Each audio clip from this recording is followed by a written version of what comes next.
అయ్య బాబాయ్ ఎక్కడి నుంచి మొదలెట్టాలి ఇప్పుడు? Darling thank you so much ma'am. ఈరోజు మా అజయ్ అన్న అక్కడ, అజయ్ అన్న, వంశన వాళ్ళందరూ చెన్నైలో ఉన్నారు. ఫైనల్ మిక్సింగ్ అయినట్టుంది. అండ్ ఇక్కడ ప్రెస్ మీట్ అనగానే డార్లింగ్ ఫస్ట్ ఇనిషియేటివ్ తీసుకొని మీరు ఇక్కడ వచ్చినందుకు love you so much, thank you so much. మీరు కొంచెం లేట్గా జాయిన్ అయినా ఈ కపుల్ ఫ్రెండ్లీలో నేనెంత పాటో, మానస ఎంత పాటో, మా అజయ్ అన్నంత పాటో, మీరు అంతే పాటు. This is yours, this ours. So I'm just very very grateful.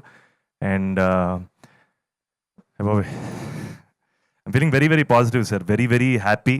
మేము 2 రోజులు విజయవాడ, వైజాగ్ తిరిగి జెన్యున్గా చాలా హ్యాపీగా మన ఆడియన్స్తో ఇంటరాక్ట్ అయ్యాం.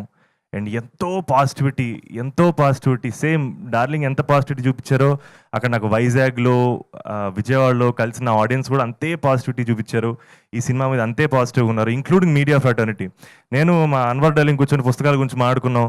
అండ్ మనోడు జస్ట్ క్యాజువల్గా all the best for couple friendly అనలేదు, మనం లోపల నుంచి వచ్చింది నాకు అర్థమైంది. నాగేంద్ర కుమార్ గారి గురించి చెప్పక్కర్లేదు, he's always been there, is always supporting. And మా మూర్తి గారు ఇంటర్వ్యూలో జస్ట్ ఆయన కూడా all the best couple friendly అనలేదు, మీరు మీ తమ్ముడు బాగుండాలి, మీ మదర్ని బాగా చూసుకోవాలన్నారు. అది ఎక్కడో లోపల నుంచి వస్తే తప్ప అలాంటి కాంప్లిమెంట్స్ రావు. అండ్ ఫర్ దాట్ పాజిటివిటీ మన ఆడియన్స్కి, మన మీడియా ఫ్రెటర్నిటీకి thank you so much sir. And it means everything to us. ఇదే పాజిటివిటీ తోటి ప్రీమియర్స్లోకి, ఇదే పాజిటివిటీ తోటి థియేటర్లోకి వెళ్ళాలి. And I was really excited sir. ఆబ్వియస్గా మనకి Q&A కూర్చున్నప్పుడు మోర్ అండ్ మోర్ మాట్లాడుకుంటాం. And one thing for sure, Manasa నా గురించి చెప్పిందని కాదు, but she is a stellar actor. And darling చెప్పినట్టు తను ఎలాంటి పర్ఫార్మరో ఈ సినిమా చూసిన తర్వాత అందరికీ అర్థమైపోద్ది. అండ్ చాలా చాలా మంచి ఆథర్ బ్యాక్ రోల్స్ తనకు వస్తాయి, తను చేస్తుంది, ఆబ్వియస్గా టాప్ పొజిషన్లో ఉంటుంది. And I'm wishing her the best.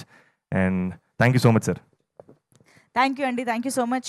మూర్తి గారి చేత బెస్ట్ యాంకర్ అని అనిపించుకుంటారో లేదు, బెస్ట్ యాక్టర్ అయితే ఈ సినిమా ద్వారా అనిపించుకోవాలి. జెలస్